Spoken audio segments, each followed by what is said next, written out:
विवादित बयानों के बेताज बादशाह कांग्रेस के राष्ट्रीय अध्यक्ष मल्लिकार्जुन खड़गे 5 राज्यों में हो रहे विधानसभा चुनाव के बीच लगातार जहर उगलकर कांग्रेस को बैकफुट पर ला रहे हैं। खड़गे के बयान बवाल मचा रहे हैं। कभी बीजेपी आरएसएस को जहरीला सांप कहकर मुसलमानों से कुचलने की बात, तो कभी गुजरातियों को खुलेआम अनपढ़ कहना और फिर माफी मांगने की नौबत। खड़गे की स्थिति राहुल गांधी जैसी हो गई है, यानी पहले भड़काऊ बयानबाजी और फिर माफी। लेकिन असम में खड़गे का पाला सीएम हिमंता से पड़ गया और खड़गे को हिमंता ने खड़का दिया। सोशल मीडिया पर ऐसा लोग कह रहे हैं। हालांकि विवादित बयान देना खड़गे की पुरानी आदत है। ऐसे में सवाल यह है, क्या खड़गे कांग्रेस पार्टी को ही बर्बाद कर रहे हैं और इसका फायदा क्या बीजेपी उठा रही है?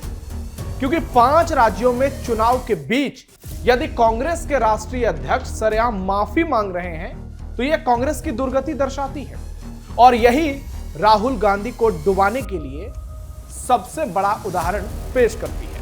नमस्कार, कैपिटल टीवी देख रहे हैं आप, मैं हूं नवेंदु और आज के इस वीडियो में आपको बताएंगे कैसे मल्लिकार्जुन खड़गे लगातार कांग्रेस की लंका लगाने में लगे हुए हैं।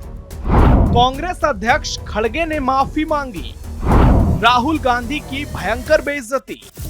कांग्रेस अध्यक्ष ने ही लगाई कांग्रेस की लंका। असम गुजरात में फिर कांग्रेस की हार पक्की। असम में आज विधानसभा चुनाव के लिए वोटिंग हो रही है, लेकिन वोटिंग से पहले प्रदेश में सियासी बयानबाजी ने भयंकर बवाल मचाया और इसके केंद्र में रहे प्रदेश के सीएम हिमंता बिस्वा शर्मा और कांग्रेस के राष्ट्रीय अध्यक्ष मल्लिकार्जुन खड़गे। और इसी बीच कांग्रेस अध्यक्ष खड़गे की मुश्किल बढ़ गई। दरअसल राष्ट्रीय स्वयंसेवक संघ ने कांग्रेस के राष्ट्रीय अध्यक्ष मल्लिकार्जुन खड़गे के खिलाफ 2 अलग-अलग थानों में शिकायत दर्ज कराई है। आरएसएस का आरोप सीधा है कि खड़गे ने एक चुनावी रैली के दौरान खुलेआम बेहद आपत्तिजनक और भड़काऊ बयानबाजी की, जिससे सामाजिक सौहार्द बिगड़ सकता था। आपको बता दें कि कांग्रेस अध्यक्ष खड़गे ने अपने संबोधन में सरेआम बीजेपी और आरएसएस की तुलना जहरीले सांप से की। खड़गे ने यह बयान असम के श्रीभूमि जिले के करीमगंज दक्षिण विधानसभा क्षेत्र के नीलम बाजार में आयोजित एक चुनावी रैली के दौरान दिया। पहले आपको खड़गे का वो विवादित बयान सुनाते हैं। अगर कोई इस जहरीला सांप आपके सामने से गुजर रहा है और आप नमाज भी पढ़ रहे हैं, नमाज तोड़ के उस जहरीली सांप को मारना, ये कुरान में कहा है। और मैं यही कहूंगा, आपका नमाज तोड़ना है तो परवाह नहीं, ये जहरीला सांप है आरएसएस और बीजेपी। इसको अगर आप नहीं मारेंगे, आप कभी बचेंगे नहीं। आपने सुना, खड़गे खुलेआम मुसलमानों को कह रहे हैं कि अगर नमाज के दौरान आपके सामने कोई जहरीला सांप आ जाए तो पहले उसे मार दो और फिर नमाज पढ़ो। यही कुरान में लिखा है। इसी दौरान खड़गे आरएसएस और बीजेपी को जहरीला सांप बताते और बीजेपी आरएसएस को मारने और कुचलने की बात करते हैं। अब इस बयान पर खूब बवाल हो रहा है और विवाद इतना गहरा गया कि खड़गे के खिलाफ 2 थाने में शिकायत दर्ज हो गई। खड़गे कभी भी गिरफ्तार हो सकते हैं, जेल भी जा सकते हैं। आरएसएस ने इस बयान को अपमानजनक, भड़काऊ और सांप्रदायिक रूप से संवेदनशील करार दिया है और कड़ी आपत्ति भी जताई है। संगठन का कहना है कि इस तरह की भाषा न केवल उनके कार्यकर्ताओं को निशाना बनाती है, बल्कि समाज में डर, दुश्मनी और हिंसा का माहौल भी पैदा करती है।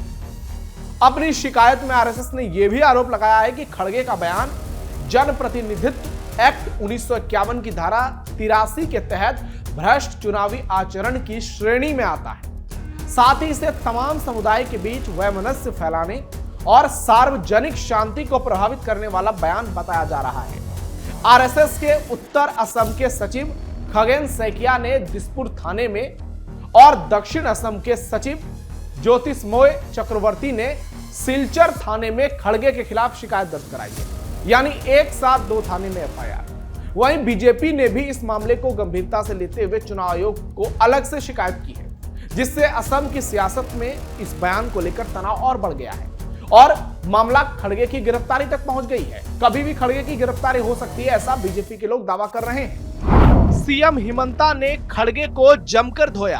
असम में कांग्रेस पार्टी का प्रोपेगेंडा फेल हो गया। सीएम हिमंता ने कांग्रेस प्रवक्ता पवन खेड़ा का पहले ही पेड़ा बना दिया और साथ में खड़गे की भी लंका लगा दी। दरअसल खेड़ा ने दावा किया था कि प्रदेश के सीएम हिमंता बिस्वा शर्मा की पत्नी रिंकी भुइयां शर्मा के पास 2 से 3 मुस्लिम देशों के पासपोर्ट हैं और यह देश की जनता भारत की जनता के साथ धोखा है। हालांकि सीएम हिमंता ने इस मामले पर फौरन पलटवार किया, मीडिया के सामने कांग्रेस की पोल खोल दी और बताया कि यह पासपोर्ट फर्जी है। इस पर उनकी पत्नी की तस्वीर लगाकर उन्हें बदनाम करने की कोशिश की गई। वहीं हिमंता ने सीधे सीधे कहा है कि वो किसी को छोड़ने वाले नहीं है। हिमंता की पत्नी रिंकी भुइयां शर्मा ने पवन खेड़ा पर केस दर्ज कराया है और हालात ऐसे हैं कि खेड़ा का पेड़ा बन गया है। खेड़ा इधर उधर भाग रहे हैं, कभी सोशल मीडिया पर प्रकट होते तो कभी गाड़ी में सिर छुपाते, घूंघट नकाब हिजाब क्या पहने हैं वो छिपाते हुए नजर आते हैं असम पुलिस से बचने के लिए। लेकिन जिस तरह से खेड़ा का पेड़ा बना, अब खड़गे पर असम के सीएम आग बबूला हुए तो असम की सियासत में बवाल हो गया।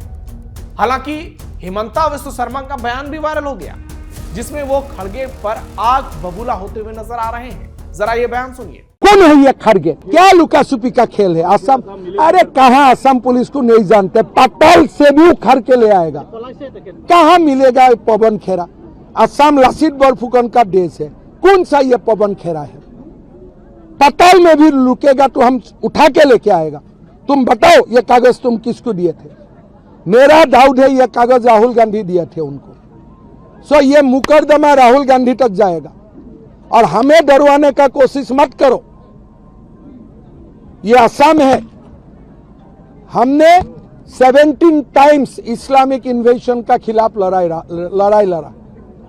हम अलग दुनिया से आए हुए बंदा हूं। ये खड़गे आगे हम प्यार भी नहीं करता हूं। अब सोशल मीडिया पर लोग कह रहे हैं कि सीएम हिमंता ने खड़गे को खड़का दिया। हालांकि राहुल गांधी अब नया ड्रामा करने लगे हैं। वो कह रहे हैं कि हिमंता ने खड़गे ही नहीं पूरे दलित समाज का अपमान किया। कांग्रेस इसे दलित का मुद्दा बना रही है और राहुल गांधी हर बार यही करते हैं। अगर बीजेपी का कोई नेता है उसका अपमान होता है तो वहां दलित की बात नहीं आती है, कहीं और दलित की बात नहीं आती है। लेकिन कांग्रेस और विपक्ष के किसी नेता की बीजेपी के किसी नेता से अगर बयानबाजी के तौर पर लड़ाई होती है तो मामला दलित तक पहुंच जाता है। असम चुनाव के आखिरी क्षण में इतने बड़े हाई वोल्टेज ड्रामा का चुनाव पर असर होगा या नहीं, या आज जो वोटिंग हो रही है उस पर हो रहा है या नहीं, यह 4 मई को तय होगा जब विधानसभा चुनाव के परिणाम सामने आएंगे। लेकिन असम में कांग्रेस की स्थिति बेहद खराब है और हिमंता का जबरदस्त डंका बज रहा है। सारे सर्वे में हिमंता टॉप पर नजर आ रहे हैं। कांग्रेस पार्टी असम में कहीं नहीं दिख रही है। वहीं खड़गे के बयान के चक्कर में न सिर्फ वो खुद फंस रहे हैं बल्कि पूरी पार्टी को फंसा रहे हैं। बार बार माफी मांगने पर मजबूर हो रहे हैं, जो बताती है कि कांग्रेस की स्थिति बद से बदतर होती जा रही है और पार्टी की छवि शर्मनाक बयानबाजी की और फिर माफीबाजी की हो गई है। राहुल गांधी कई बार माफी मांग चुके हैं, नरेंद्र मोदी को चौकीदार चोर कहकर, और सारे गुजराती सारे मोदी चोर हैं। ऐसे एक नहीं कई बयान दिए हैं। राफेल को लेकर, ईवीएम को लेकर बार बार माफी मांगी है। वही हाल खड़गे का हो गया है। खड़गे ने गुजरातियों को बताया अनपढ़, फिर माफी मांगने पर मजबूर हुए खड़गे। 5 राज्यों में हो रहे चुनाव के लिए कांग्रेस अध्यक्ष मल्लिकार्जुन खड़गे पार्टी के स्टार प्रचारक हैं। सबसे पहला नाम उनका है, लेकिन खड़गे अपनी आदत से बाज नहीं आते। असम के अलावा केरलम में चुनाव प्रचार के दौरान भी खड़गे ने कुछ ऐसा कह दिया कि फौरन माफी मांगनी पड़ी, ट्वीट करके। हालांकि खड़गे ने इंग्लिश में ट्वीट किया। दरअसल चुनाव प्रचार के दौरान कांग्रेस अध्यक्ष ने केरल की चुनावी सभा में मोदी और अमित शाह पर हमला किया और कहा, केरल के लोगों को गुमराह मत कीजिए, वे बेहद चतुर और शिक्षित हैं। मोदी जी, विजयन जी जो केरल के सीएम हैं, उनको कह रहे हैं आप दोनों गुजरात या अन्य जगहों के अशिक्षित लोगों को मूर्ख बना सकते हैं, लेकिन केरल के लोगों को मूर्ख नहीं बना सकते। खड़गे की इस टिप्पणी को बीजेपी ने लपक लिया और बीजेपी ने इसे गुजरातियों का अपमान बता दिया, क्योंकि खड़गे ने सीधे तौर पर गुजरात का नाम लिया था। बीजेपी ने इसे गुजरात और उत्तर भारत के लोगों का अपमान बताया। पार्टी के राष्ट्रीय प्रवक्ता सुधांशु त्रिवेदी ने कांग्रेस पर बड़ा हमला किया और कहा कि कांग्रेस अध्यक्ष को बताना चाहिए कि महात्मा गांधी सरदार वल्लभ भाई पटेल, जवाहरलाल नेहरू, इंदिरा गांधी, राजीव गांधी और गुजरात, उत्तर प्रदेश तथा उत्तर भारत के अन्य हिस्से से आने वाले कांग्रेस के सभी प्रमुख नेताओं की बुद्धिमती पर क्या उनकी राय है? इस पर खड़गे बुरी तरह फंस गए। कांग्रेस पार्टी गिर गई। फिर क्या था? अपने सोशल मीडिया साइट एक्स पर खड़गे ने गुजरात के लोगों को अशिक्षित कहने के लिए सरेआम माफी मांगी।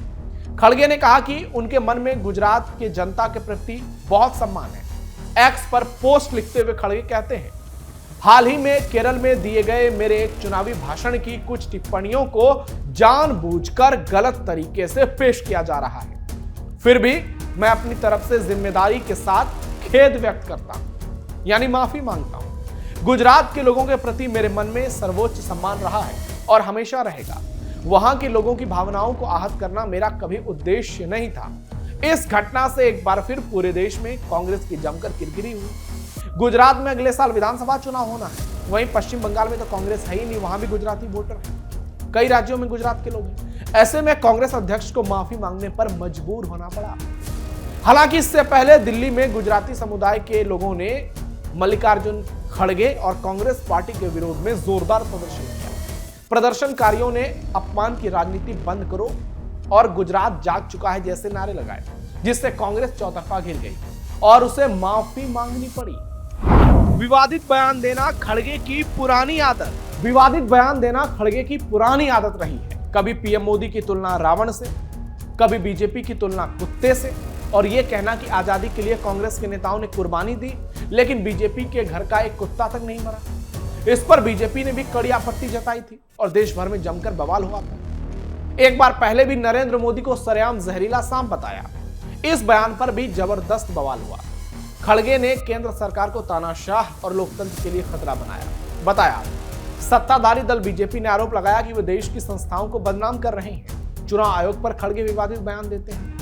खड़गे एक बार नहीं सैकड़ों बार ऐसे बयान देते हैं, जिसके चलते उन्हें माफी मांगनी पड़ती है। और अभी 5 राज्यों के चुनाव के बीच में 2 बयान। पहला, जिस तरह से उन्होंने गुजरातियों का अपमान किया, और दूसरा, मुसलमानों से सीधे कहा कि आरएसएस और बीजेपी को कुचल दो, ये लोग सांप हैं। अब लोग कह रहे हैं कि खड़गे का हाल राहुल गांधी जैसा हो गया है, पहले कुछ भी बोलो फिर माफी मांगो। विवादित बयान देना खड़गे की आदत बन चुकी है। ऐसे में सवाल है, क्या खड़गे कांग्रेस को बर्बाद कर रहे हैं और इसका फायदा क्या बीजेपी उठा रही है? तो इसका जवाब हाँ में नजर आता है।